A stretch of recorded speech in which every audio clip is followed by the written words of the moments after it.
If you've got an insurance question, you could talk to a park ranger, but the only quotes they'd probably give you would be about the beauty of a fallen leaf or ripples in a pond, not the kind that could save you money on your policies. Or you could talk to your local Geico agent, who's an expert navigator of the insurance landscape. They could use their expertise to guide you on ways to save hundreds on your policies, while leaving it up to your park ranger to save the wilderness and any endangered picnic baskets. Go online to geico.com/local to find a Geico agent near you.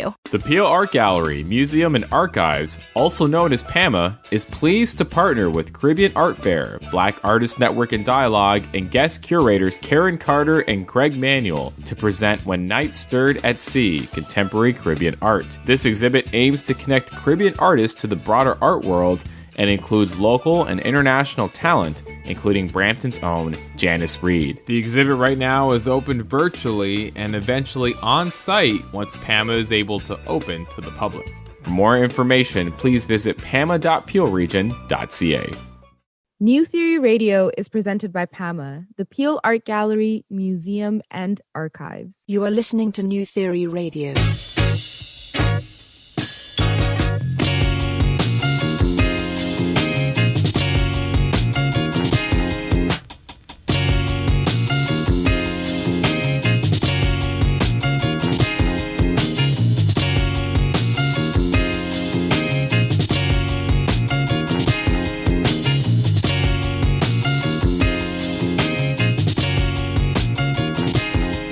Theory Radio.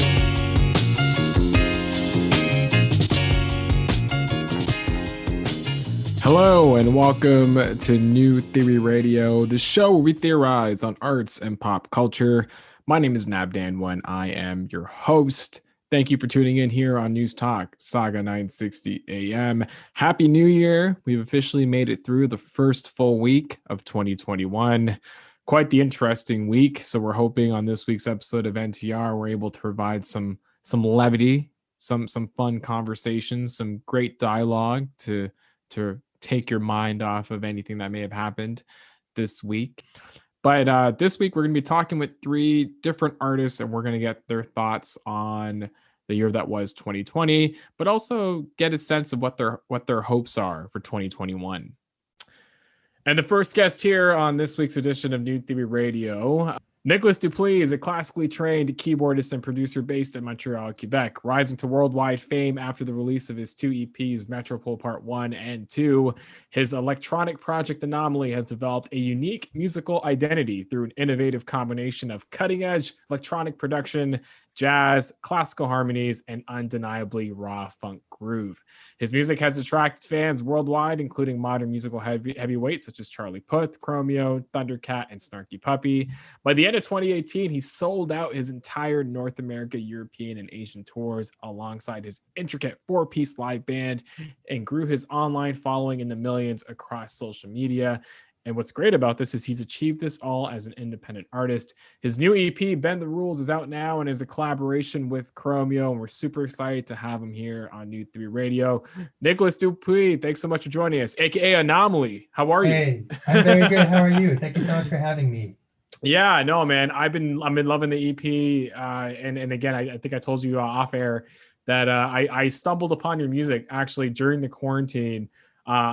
There's the YouTube black hole that exists, which can sometimes be bad or good depending on what you're looking at. But the Spotify black hole is what I was in, and I remember just stumbling upon your music through just listening to music inspired by Thundercat, and all of a sudden I was hooked to both your EPs, and then when I found out that you were collaborating with Chromeo, which I'm also a big fan of, I thought, man, I need to reach out to Nicholas to see if he'd love to come on NTR. So I want to go all the way back, man. I see your setup right now currently in Montreal. I love the keyboards that you have around you.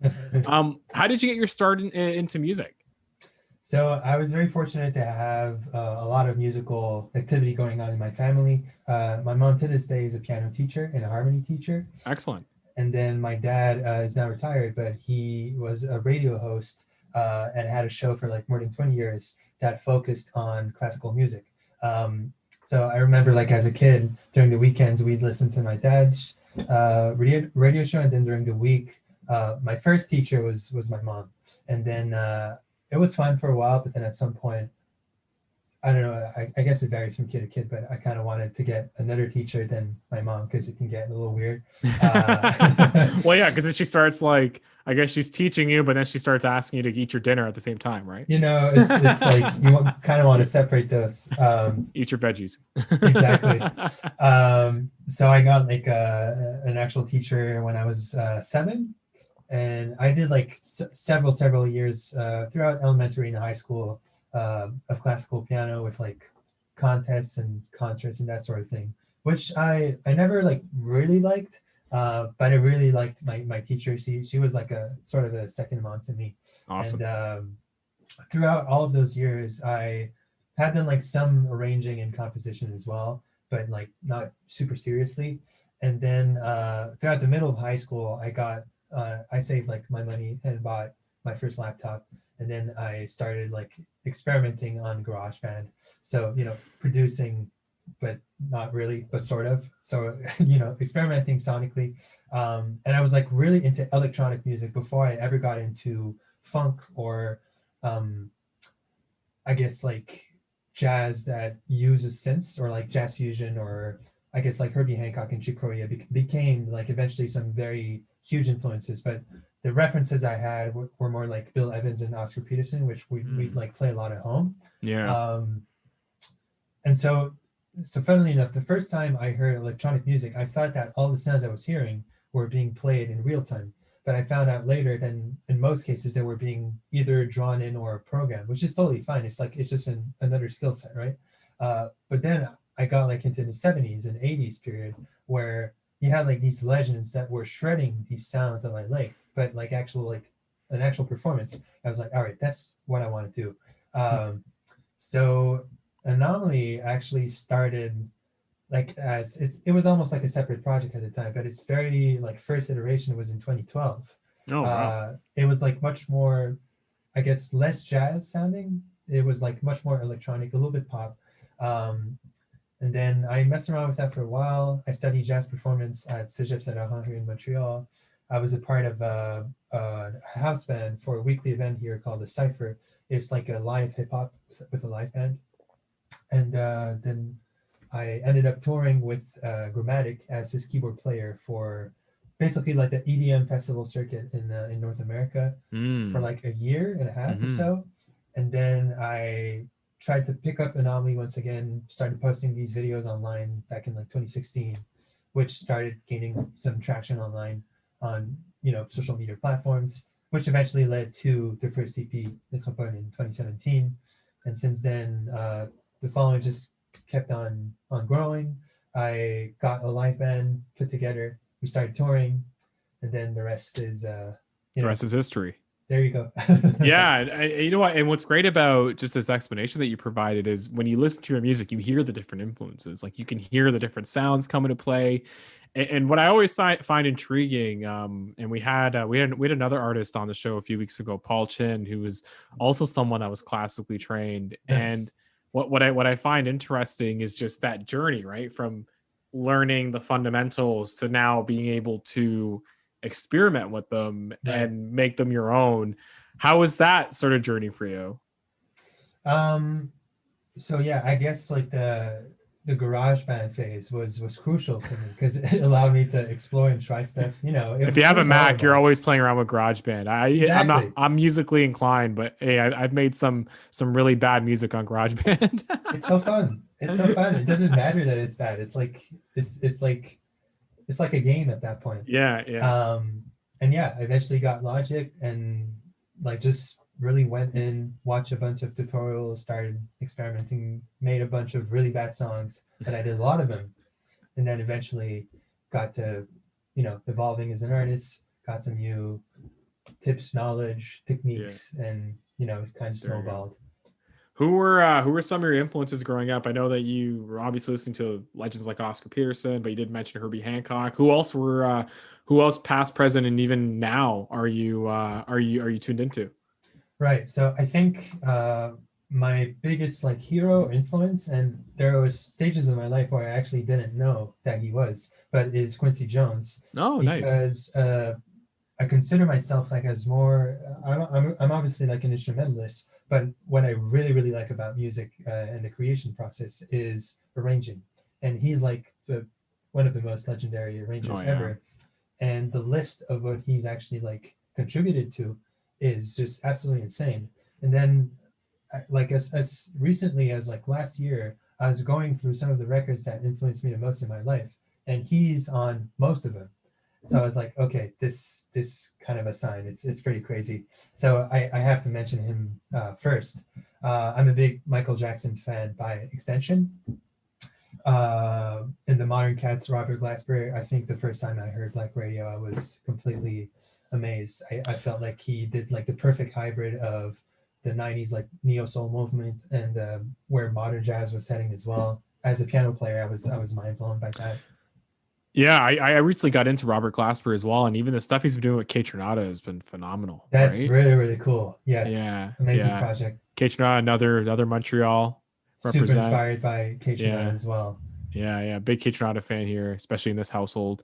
Tell me about your EP, Bend the Rules. How did you link up with Chromeo? Chromeo, for those that are not familiar, and if you're not familiar with Chromeo, then I think there's some issues. But Chromeo is a fantastic duo based in Montreal. If you ask me, they really brought that sort of 80s funk back to the forefront, right? I think at first when they came out, a lot of people were like, wow, this is kind of has a very retro vibe to it, but then they were able to make it current. How was it working with them? It was amazing. I've also been a fan of Chromeo for a long time. I remember like bumping Fancy Footwork back when I was in high school. Mm-hmm. And so interesting enough, before I dive in like into the specifics how it came to be, you were mentioning like their retro sound. It's pretty interesting to me because we were talking about this with Dave. Like they were basically kind of like the precursor of what is now called synthwave. Like anytime there's like a reference to 80s synth music, people now kind of call it synthwave. But they were like kind of the first way to bring back that into the mainstream sound, which I thought was pretty interesting. Wow. Like late 2000s. So that's just to mention that because it's pretty cool. But yeah, so I think it was Dave that reached out first. He said like, listen, man, we've been following you for a while. We really like what you do, and we think it's really cool that you're also from Montreal. I was like, that's right. I mean, Chromeo is Montreal. Like I kind of like spaced out for a moment. I kind of forgot that they were also from Montreal. It's like the light bulb went off. Oh my God, the Montreal connection. That's Canadians. Yeah. Because, they've been living like in both LA and New York for so many years now. And I like very rarely saw them speaking French as well. And I was like, all these connections going on in my head. I was like, okay, that's crazy. So they were starting like this record label, a project called Juliet Records. But they wanted to invite artists over to their studio, go crazy like on all of their synths and equipment because they have a lot, and basically release projects through that new project. So the way it worked for us is he invited me to go in September, connected with P, an absolute legend, like a synth guru, talkbox masters, studio wizard. Basically every day he would bring me like 3 new keyboards and like kind of guide me through them, like some legendary records that were made with them, what like key signature, like, I don't know, best ways of using them, some tips and stuff. It was amazing, like a full immersion and learning process. And then basically spent like a week in September of 2019, and then I came back in January for another week. Then COVID started, so most of the recording was already done on the spot, and then we finished it like for mixing and mastering at a distance. But every day the guys would come in, Dave would write some lyrics, he would usually like either lay down some talk box or we just mess around and geek with synths all day. It was very, very nice. It sounds like a fun little studio session. Like you were learning a lot, but then you're also able to just jam out at the same time. Yeah, exactly. That's very, awesome. Very cool. Well, just on the whole synthwave conversation, what do you think it is about the synthesizer that's been that's allowed it to just withstand so much time in the music industry? Because I'm sure to some purists, the synthesizer was a bit of a disruption when it first came out, but to your point, synthwave is definitely its own genre, and a lot more people seem to be gravitating towards it because of just the sound it can bring out. Like, I don't have like a definitive answer because it's still very mysterious to me. Like, I feel like when like the peak era of the 80s, that it was everywhere. Like everything was synthesized, like drum machine, the chord pattern, the melodies, and then you have vocals on on the main hits. But it was pretty crazy. And then like all of a sudden it was lame. And then you had like no sense, or like it was very much in the background of the production. And then as far as like instruments go, like guitar became the main hot thing for like at least 20 years. Mm-hmm. And then it sort of came out and back like in the early 2000s, but still like not like in the front. It was a background element. Like the producing heads knew about it, but the general public didn't want to see the synth stuff, And then all of a sudden it became like amazing again, and everybody's like geeking out about the synth stuff. It's all over mainstream production. Within like the music creating community. It's like everyone wants like a vintage synth all of a sudden. And to me, it's amazing. Like as a keyboardist, I'm like, all right, this is perfect. But I'm not sure of like how and when exactly that transition happened, where it became cool again to be like a synth player or a synth geek. So there was like this. It's very interesting when you think back to it, right? Because even when you think of like one of the albums, in my opinion, that really kind of changed just not well, okay, this is a broad statement, but one of the albums that I feel like that really sort of disrupted what was going on, I think of Kanye's 88s or Heartbreak, right? For sure. Like, yeah, it was, the 88 drum machine, but there is a lot of synths on there as well. Like, yeah. I feel like that album maybe opened people up to take more chances. Absolutely. Yeah. That makes sense. Yeah. Like it's like that album, I believe, came out in 2008, which I think is also around the time when Chromeo dropped their first record as well. That's right. That's actually super relevant. Yeah, it just felt. Sorry, I'm a bit of a music nerd, so maybe that's why. Even though I don't play music, I'm a bit of a nerd. But the first track, super funky, man. I love it. Thank you. On my mind. What was the influence behind this record? Is it about someone in particular or what? So I'm actually not the right person to ask about this because I had nothing to do with the lyrics. It's all Dave. Oh, really? I was just like amazed and impressed at what he does because I'm really not a songwriter. I always find partners for that. So I think he would tell that story better than I would. But as far as like the composition goes and the song, there were like a couple drafts that went on during the first week. I was just trying to incorporate whatever sounds I could get my hands on, right? And that was actually like the first idea that I started. There was like a couple that I didn't keep for the project because we wanted it to be like this, I don't know, small 3-track thing, sort of like combination of both of our creative worlds. Yeah. But I thought it was really cool to have a shuffle on the EP. I thought like it was a feel that we didn't like really get in the past like 15 years, apart from maybe like that one Disclosure song with Sam Smith, Latch, which was amazing. That was a bop.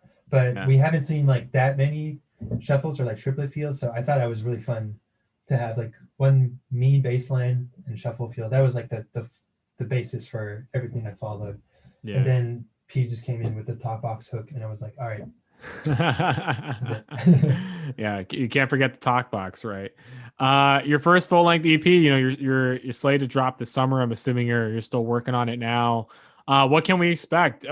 Is it going to be out on Juliet Records? No, this is going to be, so we're not sure about the exact partner for this. Oh yeah. Whether we're going to go fully independently as I've done in the past, or because we've been approached by a couple of potential partners. Nice. It's going to be a first full length, like so an actual LP. Both Mithapa projects were EPs, like 6 or I guess 7 tracks if you include like the interludes and outros and all of that. This should be an exciting one. I've been doing like a lot of exploration in the past year and a half, with some ups and downs. But there's going to be a lot of, I guess, like new sonic avenues that I haven't really tried out before. Like I feel like part 1 and part 2 are each like their own little bubble, but they kind of follow a similar theme, and each like on their own respective path, where this project will have a little bit more variation as far as like rhythmic ideas for each song. A lot of collaborators, some vocalists, which will also be interesting. Before the Chromeo project, the only vocals I had was through remixes. So this is going to be something new and hopefully exciting. I'm pretty excited, but it's still all like very vague for me because I don't really know. I don't have like a distance yet from what I've been working on. So that's kind of what I can say for now. Awesome. And last but not least, Nicholas, I wanted to just get your perspective on this. Obviously, 2020 was a crazy year. The first week of 2021 is in the books, and some might say it might have been a continuation of 2020. But what's your hope this year? Obviously, you're an artist that was touring. You had just a lot that was happening. It seems like the momentum is still there for you, considering Bend the Rules just came out a few months ago. But what's your hope for this year? It may be naive, but I'd really like to see the return of live music. That would be amazing. If it doesn't happen, I think it's still an exciting time for music because of everything that's happening online, especially like on platforms like YouTube and Twitch. We've seen a lot of musicians and creatives like killing it on, through streaming and multiple different opportunities. But live music is something I really, really miss, both as a fan and as an artist. So if there's like some way to bring that back, maybe not in the whole world, but in certain portions of the world, at least, that would be my one hope, I guess. Amazing. And as a fan of live music, I'm totally with you. I hope that happens. Nicholas, I want to thank you for joining us here on New Theory Radio, man. Very much appreciated. If anybody wants to connect with Anomalie, what's the best way? How can they check out either the new EP or anything else that you've done, or even reach out to you on social media? Any streaming platform, any social media platform, whether it's YouTube, Twitch, Spotify, Apple Music, Instagram, Twitter, all of those are equally fine. Amazing. Well, that's Nicholas Dupuis, aka Anomalie, here on New Theory Radio. Go check out his new EP, Bend the Rules, which is in collaboration with Chromeo. It is out now on all streaming platforms. And we are going to take a quick commercial break, and we're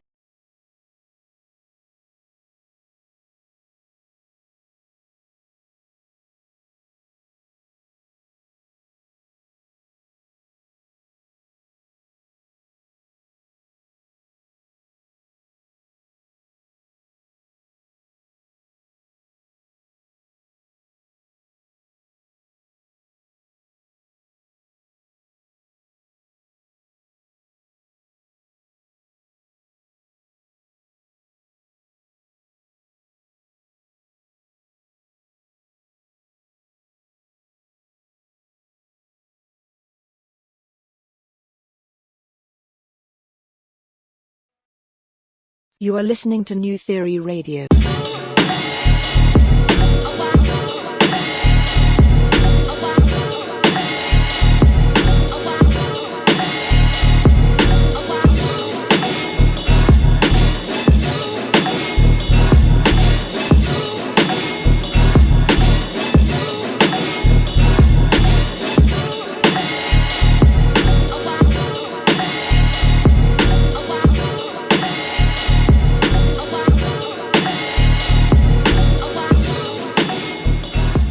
we're back here on New Theory Radio, here live on News Talk, Saga 960 AM, the show where we theorize on arts and pop culture. My name is Nav Nanwa. I am your host. And I'm actually joined by somebody who was supposed to be on our year-end show, but obviously there was a conflict in schedules, so he wasn't able to make it. But he's here now, 2 weeks later, and he's here to talk about not just the year that he had in 2020, but what he has planned for 2021. It is our good friend HeyBombay, aka Rohit. Bombay, thanks so much for joining us here on New Theory Radio. Hey, what's up, man? What's up? Did you like my intro? Yo, you're never gonna forget about that 2 weeks ago, bro. I feel you. You know what? I should probably park that grudge back in 2020 and have a better outlook in 2021. It's all good. Don't bring it up in June. That's all I'm saying. That's all.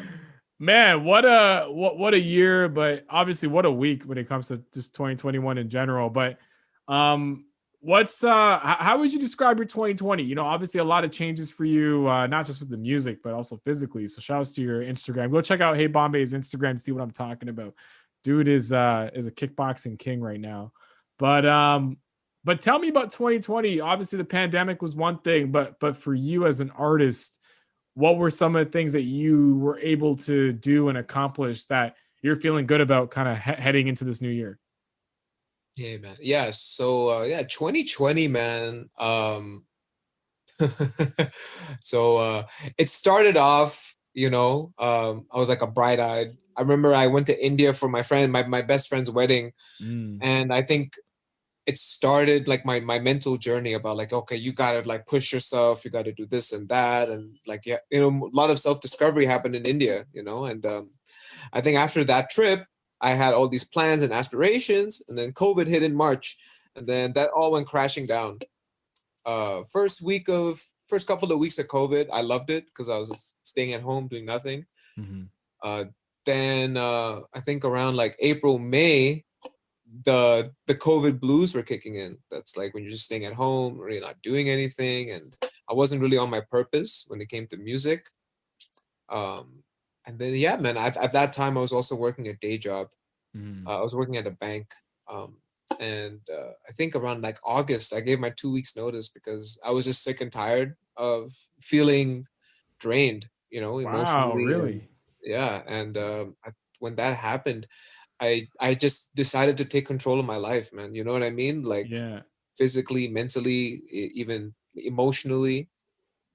So once that happened, dude, I just went. I'm like, well, I have some free time now. I basically had some money saved up, and then yeah, I just went to I applied to a gym, the Primal MMA, uh, and from there, man, I would go basically make music in the morning, wake up 5 6 in the morning, go to the studio, make some music, make some videos, go to the gym, rinse and repeat all the time for like the past couple of months, and at the same time learning more stuff to do with video, and learning just I think also just about my personality, you know what I mean, like I think that was the most important thing besides all the exterior stuff, right? Learning new skills and things like that.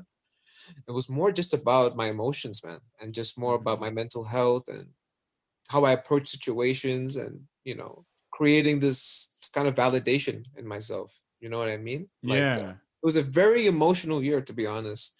I think a lot of people were I feel I speaking to a lot of my friends, we all had the same experiences where it was just like us encountering like these thought patterns and things about ourselves that we used to basically hide under the guise of being busy, when Yeah. No, I'm glad that you you mentioned know that because I think for a lot of people, outside of just people feeling like the year was wasted because of the pandemic, there was a lot of people that were able to transform themselves, and you yourself making that move from leaving, your 9 to 5 to pursue music full time amidst the pandemic is a credit to just you believing in what you're doing, and who knows, pre-pandemic, if the busyness of just life and just the grind that we were on, if that was going to be something that you'd eventually realize, right?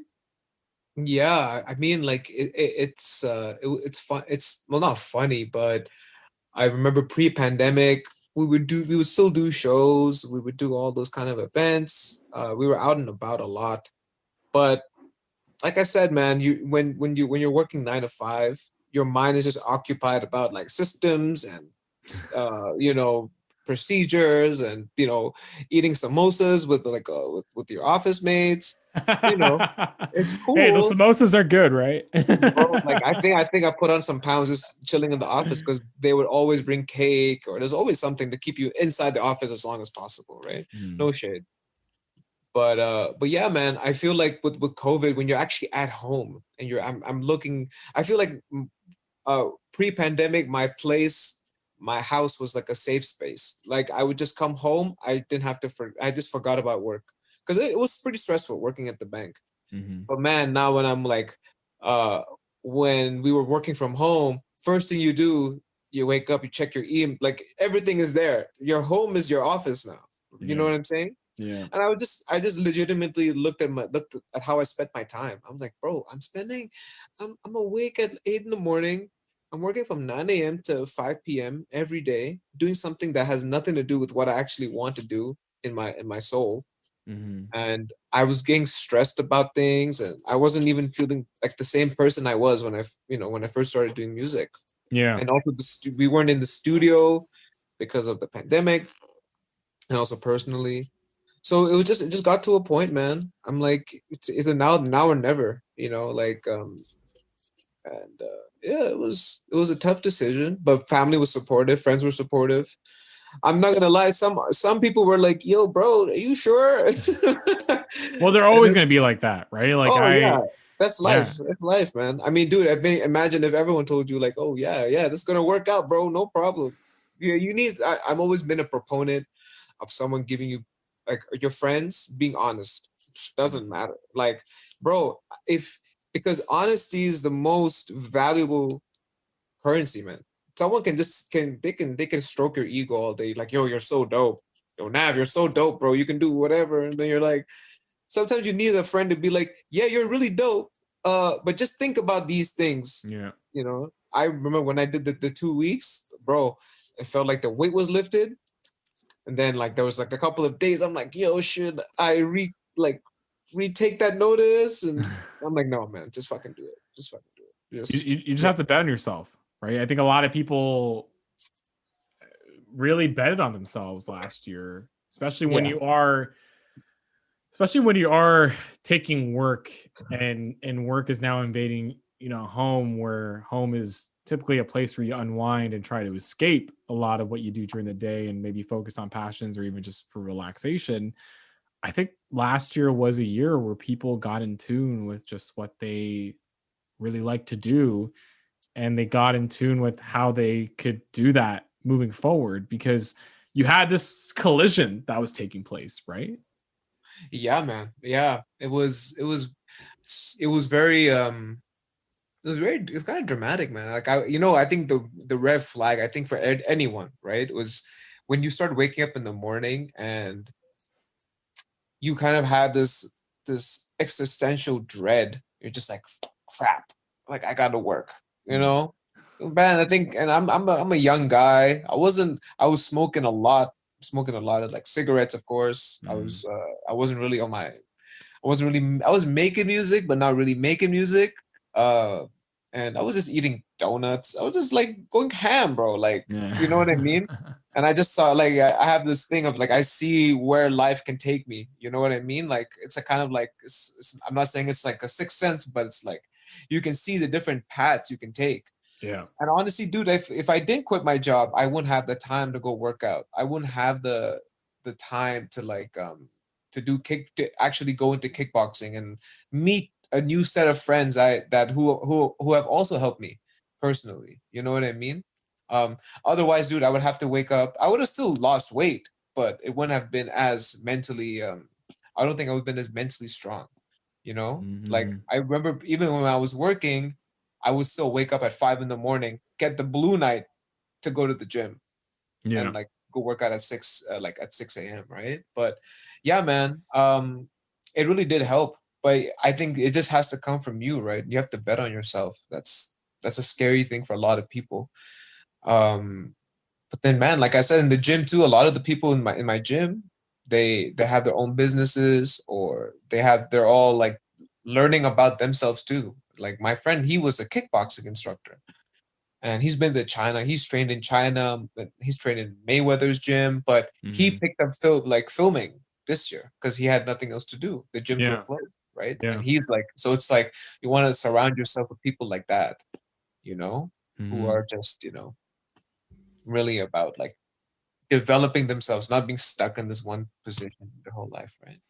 Speaking of videos, you really amped up your presence on social last year, especially when it came to just the process behind a lot of your beats, and how you make them. And what I loved about the videos that you put out was they weren't just, hi, I'm Bombay, here's how I make a beat. Like, you put your own personality towards it, and I think it captured a lot of people's attention. Do you feel like this year, when it comes to your career, that or sorry, last year, I talked about 2020 in a past tense. Do you think 2020 was a year where people got to really know who Bombay was? Oh yeah, man. Yeah, yeah. Yeah, man. It Because when I was first met you, you were quite mysterious, man. Like I remember just seeing a few videos, hearing some yeah. music. I didn't really know who Rohit was as a person, but I feel like this year, especially, people seem to know who you are. Yeah, man. It's yeah, that's true. I mean, like 2020, yeah, man. I think from like August, I think when as soon as I quit, since I had more free time, I just dedicated all my energy towards just making videos and making more like beat videos. So the Count inspired me to be on that type of time. He's a great music producer from Toronto as well, and he would put out videos on a regular every 2 days. So I just took that kind of concept and I'm like, okay, it wasn't like my first couple of videos, in my opinion, they weren't hits. I think once I started doing more groovy stuff, when I started doing more housey stuff, that's when I found my pocket, you Mm-hmm. know? Mm-hmm. And yeah, I think people started to, they started to kind of see a bit of me, you know what I mean? uh and that's what it's all about, man. Am I it's not I feel like now it's not just about you being a music producer or a videographer. It's about you as a brand, you as a person, you know what I Mm-hmm. mean? Even just like the weight loss journey, it's not just like it's a personal thing, it's an insight to like who I am, you know what I mean? I think for 2021 is just me, like how we're speaking, just being more open on the camera and just being more candid, offering more help, advice, more things of value to people for this year, right? And Mm-hmm. just being more comfortable being on camera and joking around. I've done a couple of live streams, and people like, bro, I'll talk for days. So it's just like, okay, just do that, just do Yeah. a stream, just get some water, get some coffee, just go off, make some beats, and just talk about life, right? Yeah.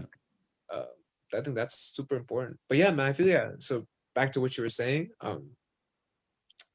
I do feel yeah. 2020 was just a year of discovery. Like people got to see who I really was, Mm-hmm. and that led to so many crazy things, dude. I met like shout out to Cardinal. Cardinal was like following me because of those videos, right? I did some stuff with Noise and Tona for Toronto rappers. Yeah. Amazing. And so like these small things were happening, and I'm so happy for that, man. Like but yeah, a lot of people, a lot of producers hit me up and they're like, yo, how did you start doing it? You just do it. You just do it. Like, That's it. And that's think the about the thing, right? worst thing. It's like you think about the worst. So I think everyone, right? We think about the worst thing that could happen, right? Oh, yo, someone's gonna clown me, and it's happened. People have talked crap about me, but at the same time, the best thing that can happen is like, yo, like Masego follows you, or like Yeah. someone just discovers you from the local scene. You know what I mean? And Think and about that's the thing, man. Like that's the thing I tell people too, is there's so much pressure people put on themselves when it comes to, again, betting on who they are, and betting on what they're good at, and so much pressure when they put something out that, hey, I need to hit these numbers or these likes or these stats to really make it, that they don't realize that sometimes it's not even about the stats. It's about being able to produce something that someone can resonate with to the point where they become your fan, and then from there it just spirals, right? Like I've seen that so many times where people get discouraged very quickly when they set these expectations up for themselves, that sometimes you don't need to hit these lofty goals. Like just being able to put something out and get noticed by a select few can be more than enough to take you to that next level, right? Yeah, and it's also the content that you're delivering, right? So it's like, see, this is like how I view content in today's day and age. Like I go on TikTok quite a bit. Like on TikTok, I have like 4 or 5 followers, but I'm What do you following a mean you're lot of not a people. TikTok star yet, Me, Bombay? not yet, but then see that's like a different level of content management, right? Because see, Instagram and TikTok are so different when it comes to how users deliver content. Um, so yeah, like even like TikTok, the people I follow, and even Instagram, right? you have to like even look at how they deliver content and what they're saying. Like, is it of value? Is it helping you in some way, right?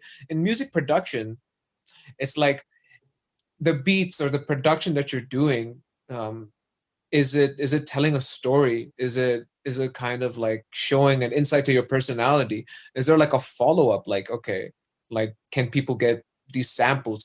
People get these drums? Are you helping your community? You know what I mean? So I was speaking to my friend about this the other day because I was trying to get into his mind. I'm like, dude, as someone who's not into music, what gets you on like onto TikTok and keeps you like keeps your attention? And it's about telling stories. You know what I mean? Like, and being yourself. Sometimes I've seen producers, they'll just do like a video, just of them, like, with like just them in the studio, and I'm like, but there's no story. It's just you playing your beats. And as a consumer, or just someone on these apps, I'm going to scroll past you because like, just being completely honest, I'm just going to scroll past because I'm going to the next thing. Dude, if you go on TikTok, it's 15 seconds, right? If you don't get your attention in 2 seconds, next. The videos I really like are about like energy and vibration.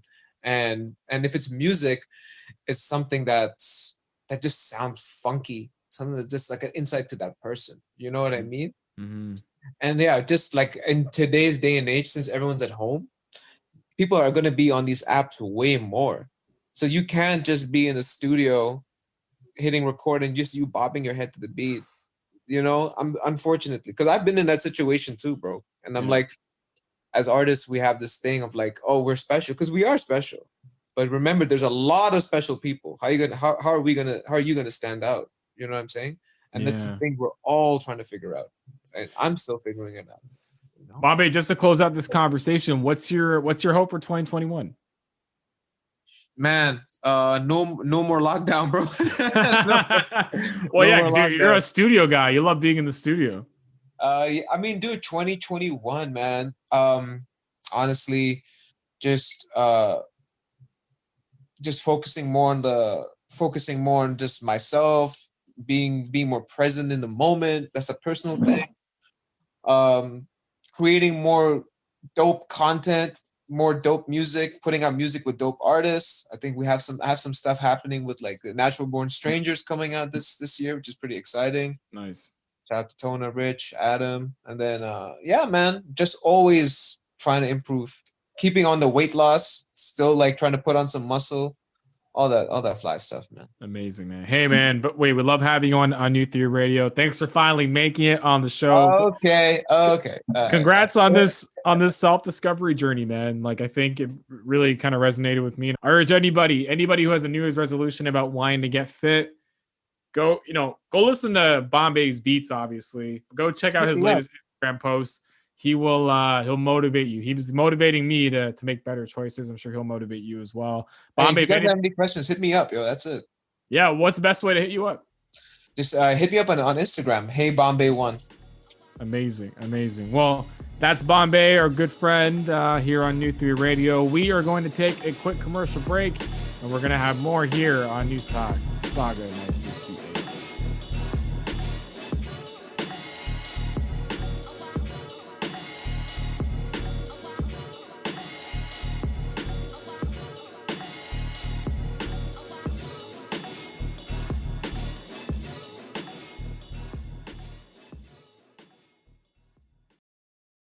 You are listening to New Theory Radio. They got their doubts, I'm still the queen of the house, yeah. They want the clout, I want the G's like a mouse, yeah. Y'all don't get me, ayy, saucing like spaghetti, ayy. Y'all gon' suck. And we are back here on New Theory Radio, here live on News Talk Saga 960 AM. My name is Nav Nanwa. I am your host, and this is the show where we theorize on arts and pop culture. And my next guest that's joining me here, she's someone that didn't have to change her birth name when she decided to dedicate her career to music. In fact, Mighty could be the more accurate way to describe her as an artist. She was actually named one of XXL's 15 Toronto rappers you should know in 2019, but that's not all. She is raised in a musical household in Brampton, Ontario.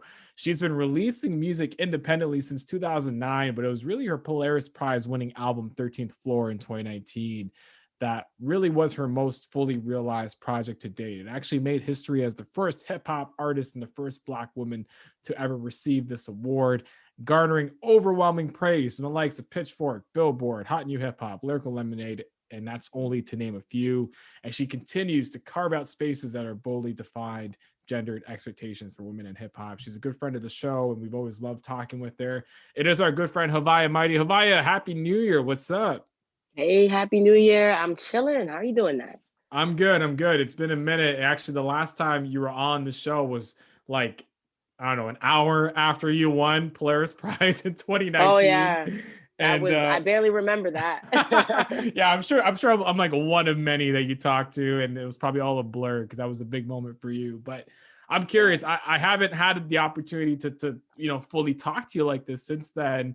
How has your life changed? Because I've been definitely following everything that you've been doing, and man, the trajectory that you've been on since then has been really awesome to see. So how has your life changed since then?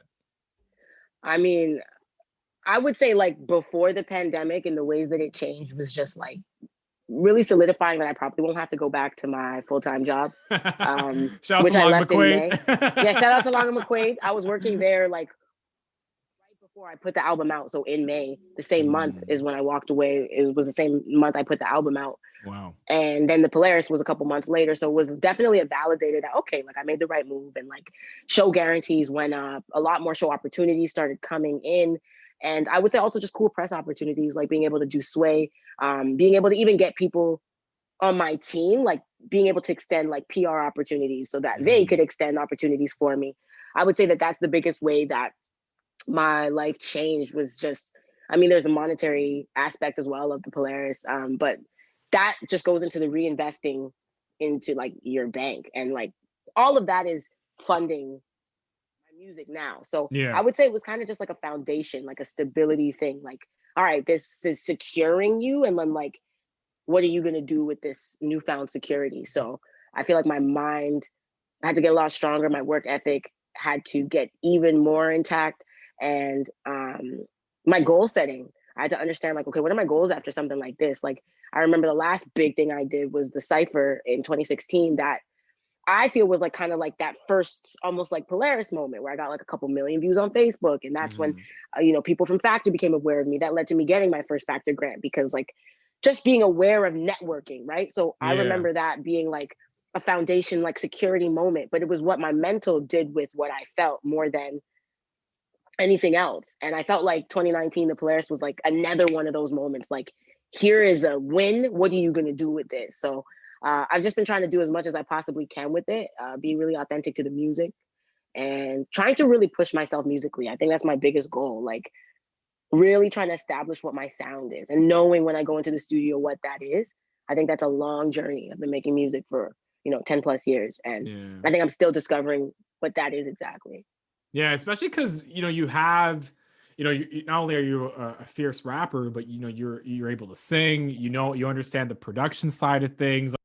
I can't imagine just how that kind of increased, after Polaris as well, in regards to, okay, I need to start, maybe even going a bit harder in regards to how I think about these things. Is that correct? Or yeah, definitely. Like, I know 13th Floor is a great body of work, but still when I listen to it, I'm like, oh, like I should have did this and I should have did that. Like, you're always learning. And I think that I've learned a lot since that time frame. I've invested in a lot more like sounds. I even have a better understanding of like the engineering side on the back end.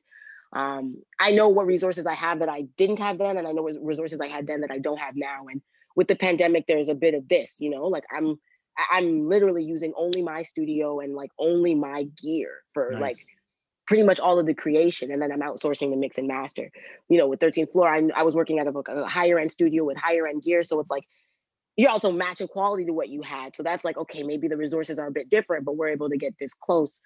But when it comes to the creative aspect, there's just so much that you could be doing in terms of growth. Like, there's no blueprint, especially for me. I feel like it's hard to even look at any musician in the industry that's like kind of doing what I do and looking at it as a blueprint, because I feel like my market is kind of nichey. I just don't think that it there's like many templates and I'm like, okay, like if I do this and I feel like I'd have to really change a lot about my sound or my image or my brand to like fit something that I've seen before. So when it comes to thinking about how I want the music to sound, it's like I really don't have much to, there's so much inspiration, but I don't have like a blueprint, you know? So yeah. it's just like, it's kind of like discovering self through audio. Crazy. So, Wow. yeah, I'm trying to figure that out.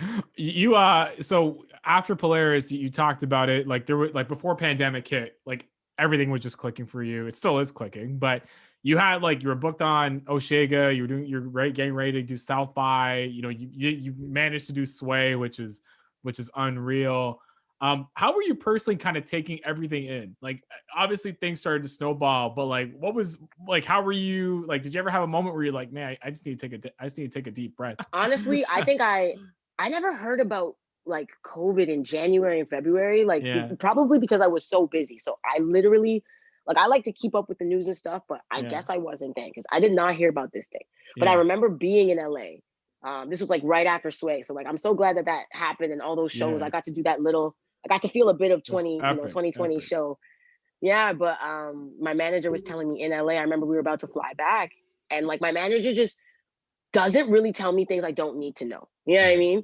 So when she said that Southwest might get canceled, I already knew it was on the table. But I didn't hear about the virus. I was like, what do you like based on what? Yeah. But like I knew she wouldn't bring that to me. And she's like talking about my booking agent is telling her this. And I'm like, so I know it's real, but I'm like also rejecting it mentally because I'm like, based on what?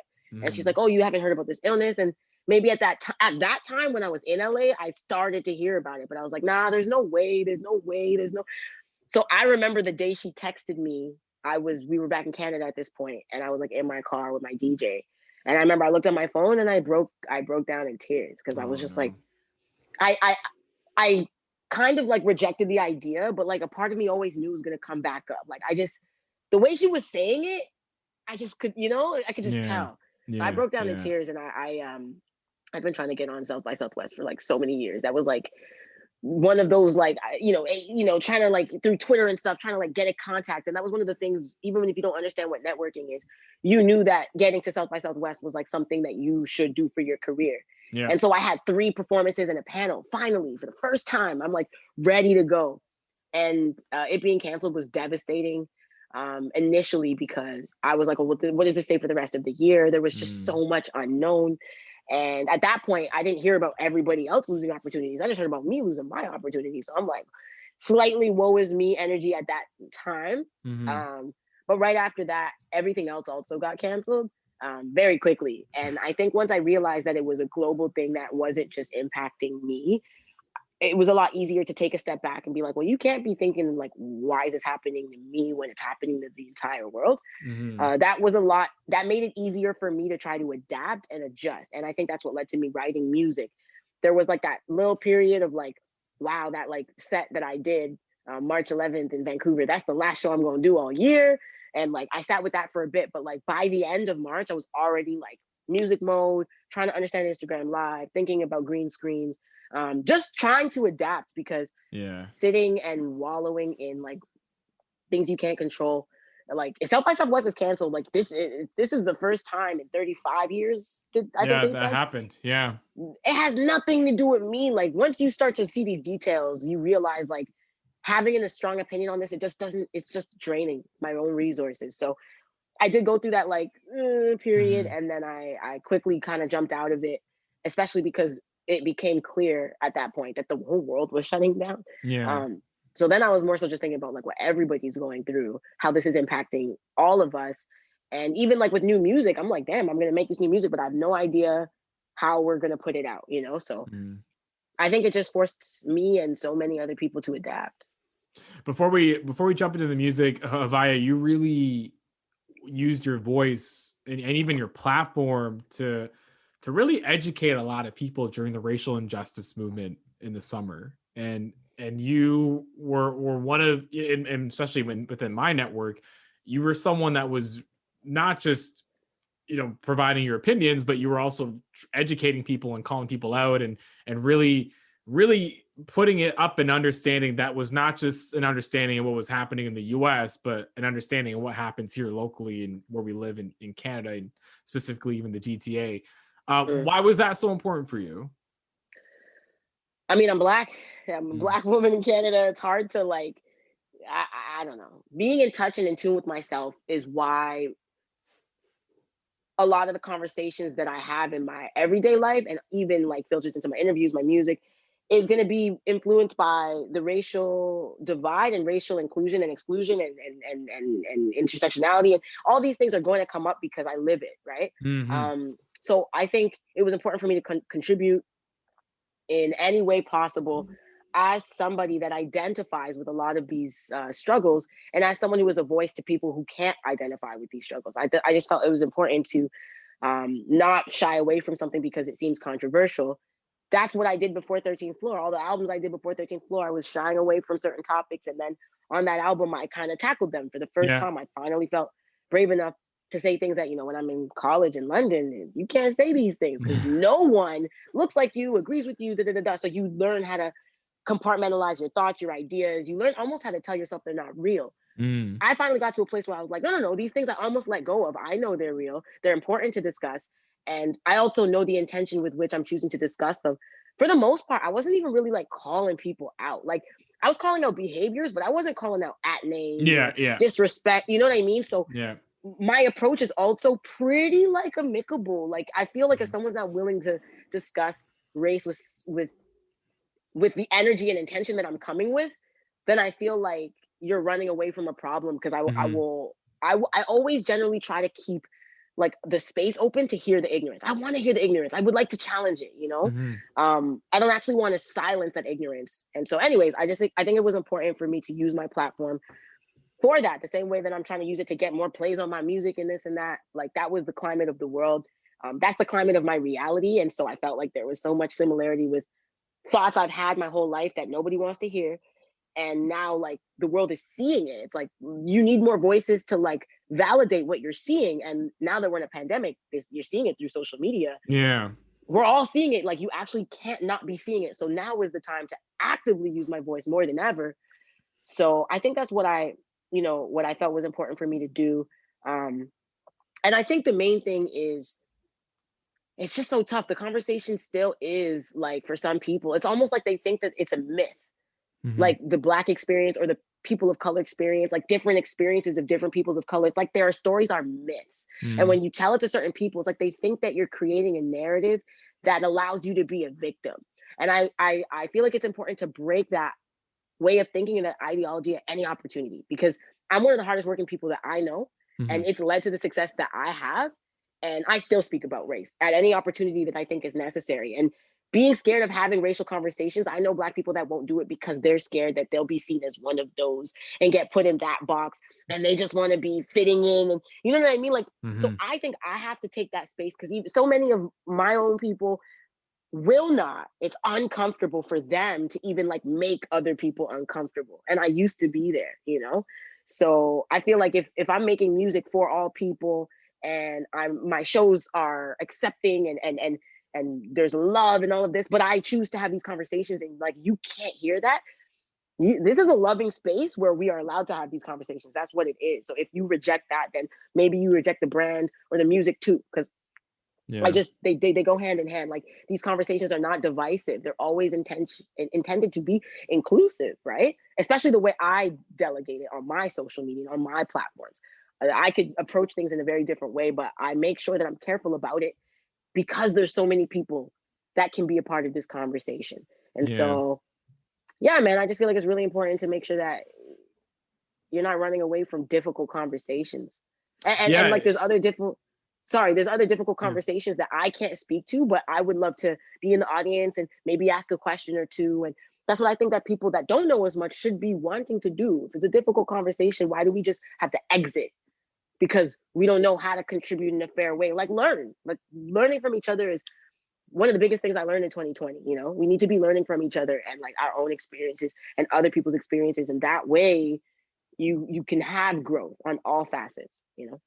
Is that, and first and foremost, thank you for doing that. Cause as someone who's a fan of your work and even just a friend, like I could see the facilitation sort of angle that you took with the way you were having these conversations, and I think it was very refreshing versus again, a lot of the performative stuff that we may have seen from other people, or even just people who again were trying to get involved but just didn't know the right way. Like, I think from you, it really came from an authentic place. I kind of want to use this as a segue in regards to some of the music you've been putting out recently. Has, again, it's without me sort of kind of without me hypothesizing here, is a lot of that sort of being put into some of the new music that we're hearing right now from you? I'd say some. I mean, Yeah. I think the new music is a collaboration of like ideas that have manifested in my mind, or things I thought about a lot in the pandemic. And Mhm. definitely that came up a lot. So it is Yeah. it is a part of a good chunk of the music that I make, and it's a big chunk of my identity. So I think it always will be, like in anything I put out. I hope to never lose that vocal element of myself. Mhm. Like Atlantic was the first record I put out in 2020, and I put it out at the end of the year. It's Yeah. also the first record I put out post my album 13th Floor. Mhm. And listening to that record, obviously it speaks to, I guess, the parallels of the Atlantic Ocean, and then like Atlanta as a city, like just on a surface level. The Black element that relates to both of those things, but also like coming from one region like Africa and then ending up in the US. But then you also have the laboring aspect of what slavery is, and who did that Mhm. labor versus like what that labor was for. These big conglomerates, these companies that are now multi-million-dollar companies, and then those laborers, children's like me, we're now trying to buy all the chains, buy the nicest shoes, like really like kind of funding the oppressor in a way. Mm. And blaming no one, because we're all a product of this environment, but just kind of like showcasing that we are a product of this environment. We have to become aware of that. Like, at least if we're more aware of the fact that we are a byproduct of our environment, we can be more in control of the decisions that we make, and be more influenced to make decisions that can kind of be more what's that word I used in the beginning? Foundation, security, like all of Mm. that for your family, for your lineage. Like, as long as you can recognize that some of the steps you're taking are the opposition of that, you can create a bit of a balance. Because I like nice things, and I like, nice clothes, and I could always fall into that, but we all do. But I think Yeah. Atlantic was just kind of pointing out those interesting parallels, and like the value of money, and how money is so expensive. It is the most expensive thing in the world, ironically, right? And just how much loss is behind it, the idea of it, the fact that money is just an idea, like it's really just paper, and we've turned this idea into a valuable system. Just kind of that whole thing. It's like almost like an inner monologue of all of those thoughts that led to Yeah. that led to me writing that song. It's fascinating because you follow that up with Occasion, and then you have Antisocial dropping next week. Like, these are such powerful, like, well, Atlantic and Occasion are powerful songs in general, but even just the titles that you're choosing, like, is this a hint of what's to come this year? Like, and again, I'm trying to figure out like what's outside of just the topics of the songs. Like, are these songs somewhat related to each other in regards to the next wave that you'll be on for this year?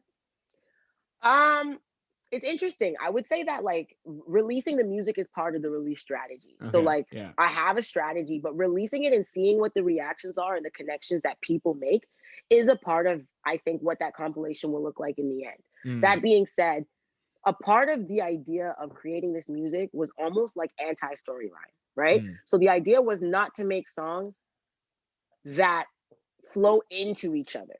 Mm. I actually wanted to do the opposition, because that's what 13th Floor was. I got to a place where I was making songs and I knew kind of how they were telling a story, even as individual bodies of work. Yeah. So the idea with this was to put out songs that are bangers, that are undeniable records, but the record in itself tells a story, and it doesn't need a before or after record to tell the story. Like it's included in that song on its own.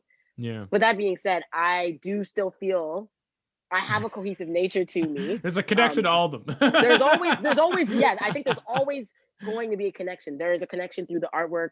There will be a connection through title, and there is definitely a connection through sound, because again, I'm developing my sound. So there is that connection. But a part of the connection is literally going into it not with an idea of a connection. A part of the storyline is almost anti-storyline. This is a year of chaos. This is a very chaotic year. There's so many ideas, so many concepts floating around. Like, I wanted this amalgamation of music to feel like what it felt like to me. So interestingly enough, a part of it being a storyline is that it's not a storyline. This is just the thoughts, ideas, and concepts of a young Black woman in Canada who is in a pandemic, who is a musician, who is an entrepreneur and is trying to remain in that space, who has opened up a couple doors, but has so many more doors to go, and who internally feels, first of all, not even comfortable accepting my accolades necessarily. Like, I'll go on Clubhouse and someone will say, Haviah Mighty is a dope artist. She's done all these crazy stuff. And I feel like I'm almost, I don't even know if it's humble. It's almost stupidity, because I like downplay what I've done in other rooms where people don't know what I've done. Unless people know who I am, I very much downplay myself.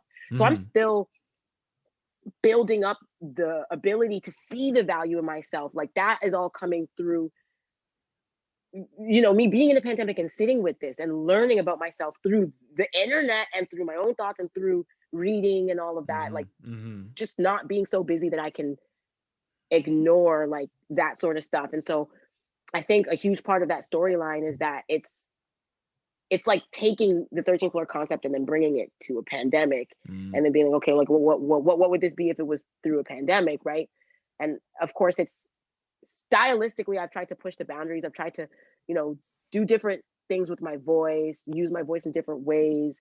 I really focused a lot more on the songwriting. I think my idea of improving was writing more cohesive verses. And having them be easier to discern for the listener in an impactful way than it being impactful as a full body of work. You know what I mean? So I think in a way it's like conceptless. It's literally a monologue of like a young POC in Canada in a pandemic who has somewhat success, but isn't really that successful. If I stop making music today, it's over. You know what I mean? It's over. And I think it's really weird to live in this, because to some people I made it, and then to some people I'm nothing. And so I very much am in that middleman where I'm also like putting out new music, and people are like, okay, but you're only as good as the last thing you've done. So if the new music doesn't do good, it validates that you're nothing. And then there's other people that are like, well, I've heard of you, but I'm not impressed yet. So, and then there's, you know, those people who are like, you're amazing, and I, you know, so it's like really like push and pull. It's extremely mentally conflicting. So you'll hear a lot of me championing myself, like reminding myself, like an occasion, that I'm the shit, and that no one can take that away from me. But the fact that I have to write music like that continually is also a reminder to myself, right? So yeah, it's interesting. I think it's going to evolve though, and it's going to grow. And the cool thing about the way I'm putting this music out is I'm focusing on each record at a time. So like this conversation could influence my next drop, right? And then at some point, it's gonna, like, before I put out half of the new records I have, I will know how I want to. But a part of this journey is, you know, taking in worldly input, taking in what the pandemic is teaching me, taking in what being forced to stay in the house is teaching me. Like, I'm not busy like I used to be, like, at all. Like, I'm like, I got so much free time, it makes no sense. I'm getting less done with all this free time. It's weird. But I'm learning, and I'm teaching myself. I'm becoming educated on who I am, but also, you know, like, all these apps are evolving, and you're connecting with people differently on the apps as well. So yeah, man, it's just crazy how much that growth, I think, is going to change the music, even from the point of this conversation. Yeah, it's definitely exciting to see, because 13th Floor was, you know, a pretty cohesive, solid piece of work, and these songs that you are putting out as standalones are also very cohesive. You know, we mentioned you have Antisocial coming out next week, and I'm still waiting a Clubhouse invite, so I'm jealous that you have one. But then again, you are. Oh, I'll send you one. I'll send you one. Text me. I'll send you one. Okay. Well, what's your? I didn't send any to any of my people, and I got you did? sitting there, and I was like, how did my sister get? I thought I was gonna be the plug. Everyone's like, nah, you too slow. Yeah, I didn't know how to do it at first. I was like, I don't know how to use I'm just discovering it. So it's such we'll a get wave you on there. It's such a wave. Yeah, Thank you. I appreciate it. What's just to close this one out, what's your hope for 2021? I mean, first of all, I'm excited for Any Social to come out. Devontae produced that. It's really cool to produce to collaborate with an artist producer, because they just, especially Devontae, like his production style is very bouncy, and I like that. Yeah. And mine is also like really dark, so it's cool that we collaborated on that production because you get That's the awesome. best of both worlds. But then also the feature Old Man Saxon, who most people may have seen him on Rhythm and Flow. In 2019, I think that show came out. Yeah, and he was one of the top contestants. I think he lost to D Smoke. So I mean, if there's anyone to lose to, it's D Smoke, you know. Yeah, And yeah. but I thought I really resonated with his brand when I watched that show. So to get him on a record, I was supposed to open for a couple shows in April of last year. So that didn't happen, but hopefully we build that relationship. Very quirky artist, kind of like me, she like me. So I think it's going to be really cool for us to do a song about not wanting to associate with people. It's a vibe. It's a vibe. Why not? Why not? Vibe, right? But for overall 2021, I think I am. This is a strategy year. This is like the coolest thing about putting music out like this. That's another thing. A lot of hip hop artists put out singles, and a lot of like other genre artists put out albums. Yeah. And like there's like not so much in between, but I really wanted to explore the hip hop focused aspect of working singles. It's still going to be a body of work, but as they're being released, they are singles. And the beauty of that is that you can watch the single come out and understand a bit more about why it's doing well or why it's not doing well.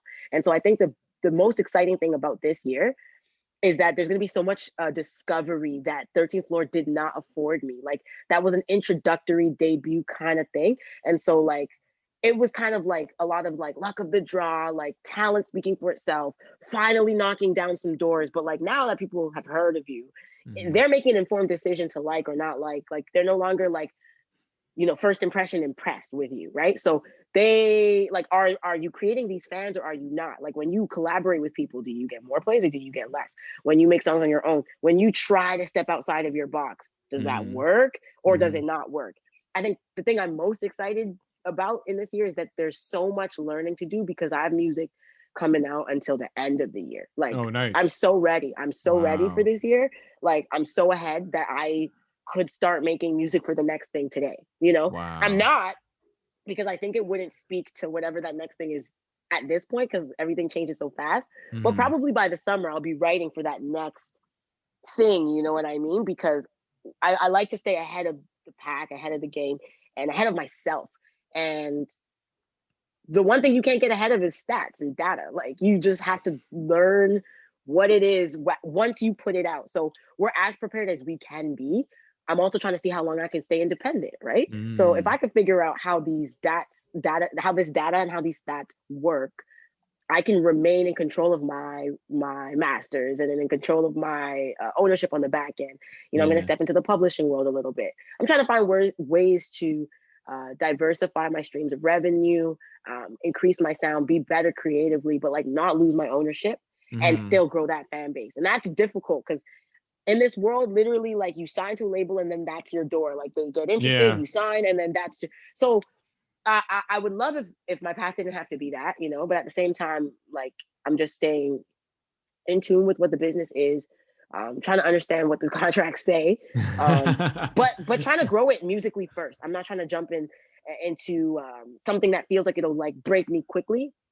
I'm already 28. Like I'm not young. I'm not some child out here who, you know. So I can take my time with this. I know I have the talent that can gratify listeners if they like that style of music. I know that can be done. So how do we just increase that and make it more sustainable for all the people on my team? How can everybody eat off of that? Like that's what I'm trying to discover without giving more 15% away. Yeah, and you're thinking about the right way, and we commend you here at New 3 Radio. And hey, whenever you want to come back to update us on whatever you're doing this year, the platform is always yours. If anybody wants to connect with you, or if anyone actually tell us where we can listen to Antisocial next week. Yeah, you can. I mean, how do you say anti? I don't even know. Antisocial. Oh, yeah. Anti. I don't know. You can find it everywhere. I'm on Clubhouse. I've been learning about like more streaming platforms, and it's funny because people will be talking about streaming platforms. I'm like, am I on that platform? Audio Mac. I was like, Yeah. damn, am I on Audio Mac? And I am. I was like, yeah. And same with Pandora. So I guess you could find Antisocial on Pandora and Audio Mac. But of course, Spotify, Apple Music, like all streaming platforms. If I'm on Pandora, I'm on all of them. There you go. Yeah, Apple Music, Spotify, even Bandcamp, wherever you can find it. There's some platforms that are free, like Audio Mac, like Bandcamp. So, if you don't have a membership to Apple Music or Spotify or something like that, we got you. You can hear Antisocial, Atlantic, Occasion, all the previous work. And next month, there'll be another one too. So, okay. Yeah, man, we are consistent with it. And one thing I can say, I can't even say too much right now, but one thing I will say is my upcoming video for a song that no one has heard yet. I'd say it's one of my best songs ever, but I also would say it's my best music video ever. And it's like, I'm on draft 1. So I'm just excited. This is how I feel. I don't know how people will react, but I feel like we're really stepping it up. And I feel like I'm bringing something that says something more than what I've already even done. It's adding to that narrative. And I feel really good about it. So hopefully other people feel what I feel.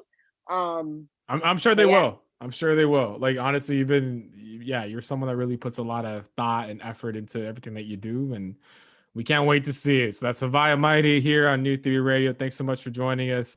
And this actually concludes this week's edition of New Theory Radio. So I wanted to thank Anomalie, HeyBombay, and Haviah Mighty for joining me on this week's episode. If you want to connect with us, it is at New Theory Radio on across all social platforms. If you want to connect with me, it is at Nav Nanwa on Twitter and Instagram.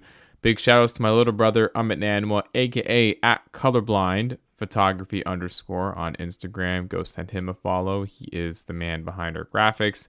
As well as special thanks to the producer behind the boards, Dusty Loops, who is the producer behind our theme song. Go send him a follow at Dusty Loops across all social platforms. Thank you so much for tuning in here on News Talk Saga 960 AM, and you will hear all of us next time. Peace.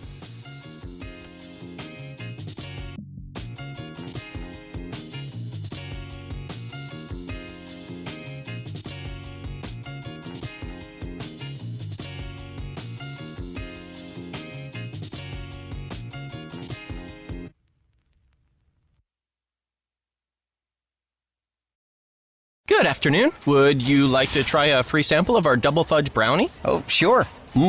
That's very good. I'll just take one more, just to be sure. Yep, still very good. Some things never change, like never being able to take just one free sample. And Geico saving folks lots of money on their car insurance. Is that macadamia nut I taste? Let me take one more. Sir?